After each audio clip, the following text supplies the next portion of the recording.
When I started PT school, I had this vision that I was going to help everyone. Everyone was going to be fit, everyone was going to be happy. I had all of this restless energy that I was going to fix everything.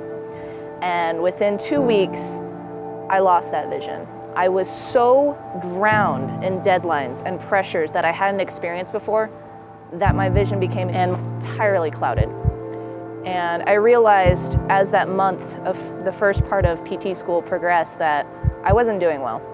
And I recognized the amount of crying spells I spent after every exam, the amount of times I would isolate myself, the amount of times that I was perpetuating a negative self-talk that wasn't going to get me anywhere. And while perfectionism got me into PT school, it didn't make me happy. And I realized that I needed to reach out to someone else. I wanted to feel like I was actually a member of something bigger. I wanted to feel like I was still a part of a family, even though I was 500 miles from home. And so I went up to my faculty and I told them, I'm not doing well. I need help.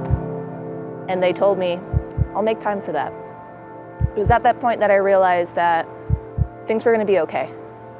And so I started looking into resources in the community for taking care of my mental health, for helping others to try and figure out what could actually be done about it. Because unfortunately in graduate school, being emotionally unstable, being attached to perfectionism, being attached to grades and deadlines is the norm.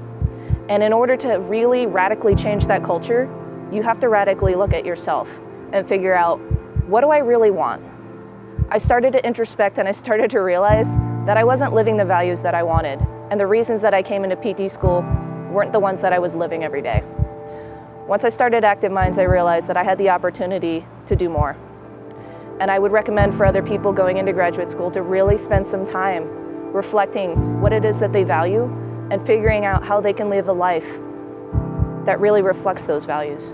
Because you can be the best healthcare provider according to the textbook, but it's not going to mean anything if you don't remember what it means to be human.